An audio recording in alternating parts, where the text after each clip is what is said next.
Alright, guys, so we're back yet again. We're finally talking about the last Final Destination movie. As of right now, we are finally going to be talking about Final Destination Bloodlines. So I was finally able to see this. Came out.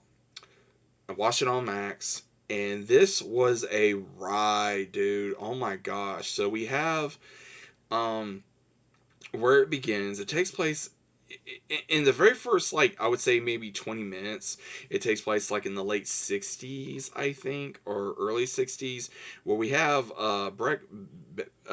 best singer. She plays as Iris Campbell, who she goes, her and her boyfriend go to this tower, and they're having a good time, and it revealed that she's pregnant, and then it gets revealed that he wants to propose to her, and everything goes well. They start having a great time.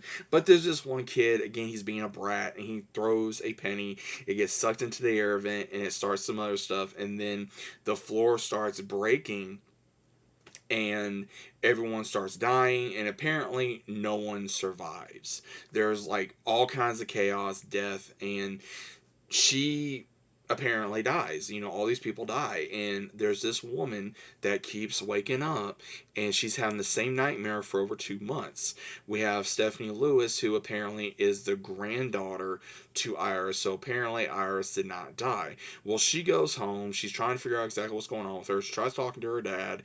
Her mother ran out on her and her brother and her dad when she was 10. She has no relationship with her. Her brother has his own relationship with his cousins, and he's like, okay, what exactly are we going to be doing?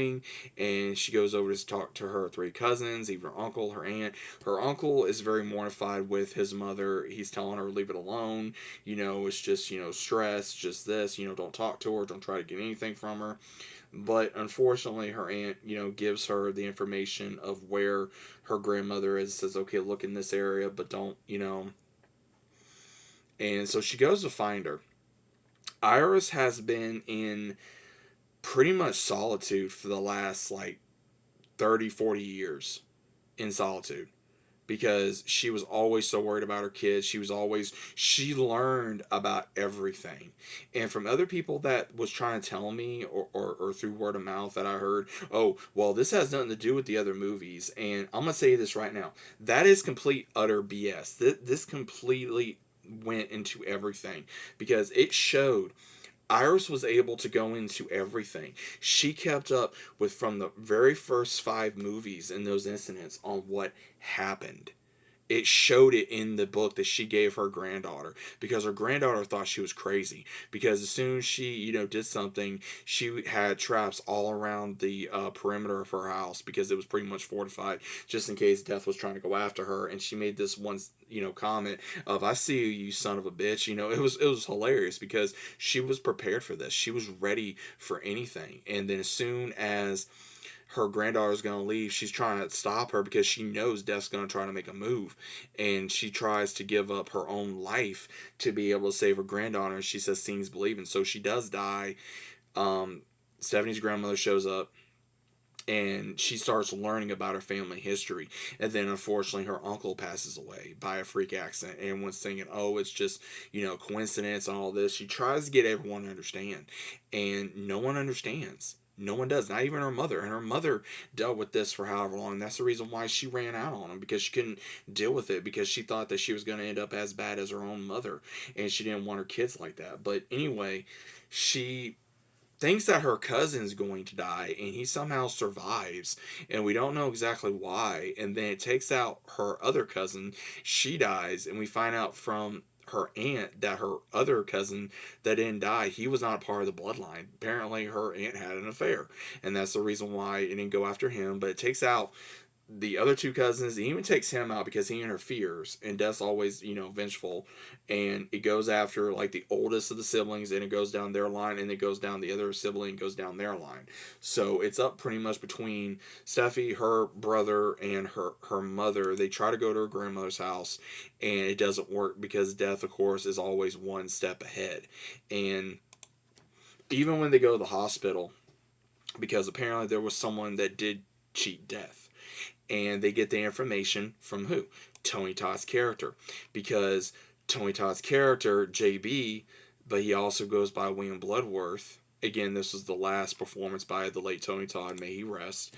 And he explains to them that him and Iris became friends because he was there that night when his mother was performing at the tower. He was the little boy in the movie, and he was saved by her. They became friends. He helped her as much as he could. She had cancer. Then it got revealed that he had the same disease she did, which again, in real life, he did have stomach cancer. And he gave a hell of a scene performance in this, and basically gave a, like a farewell to the audience, which I think was beautiful. And he did confirm that the only survivor in all these years was, of course, Kimberly from the second film.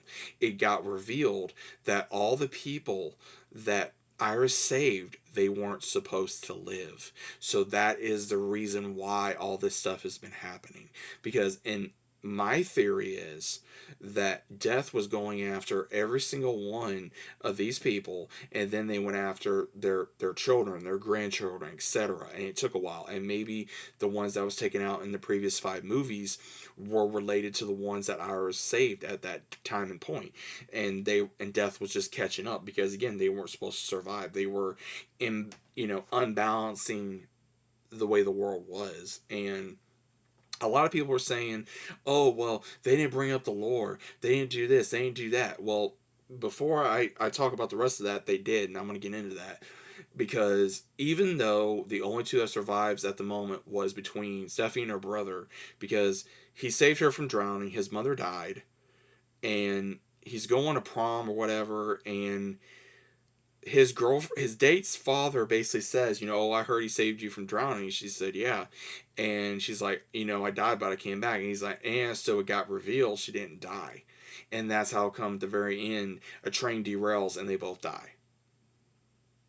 And it was really crazy to me that I'm like, that again, Death didn't stop.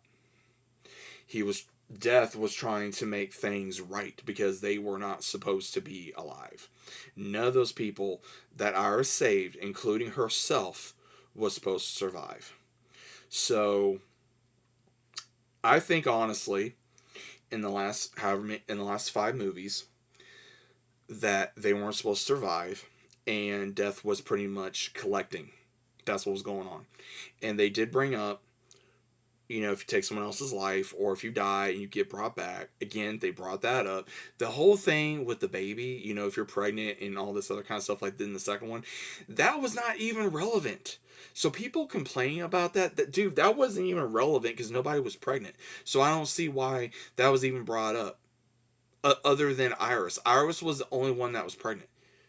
But again, she found out late. And she still was able to have a baby, but the problem is she still was able to survive. So again, I can kind of see a little bit of an issue, but again, it's not that big of a deal.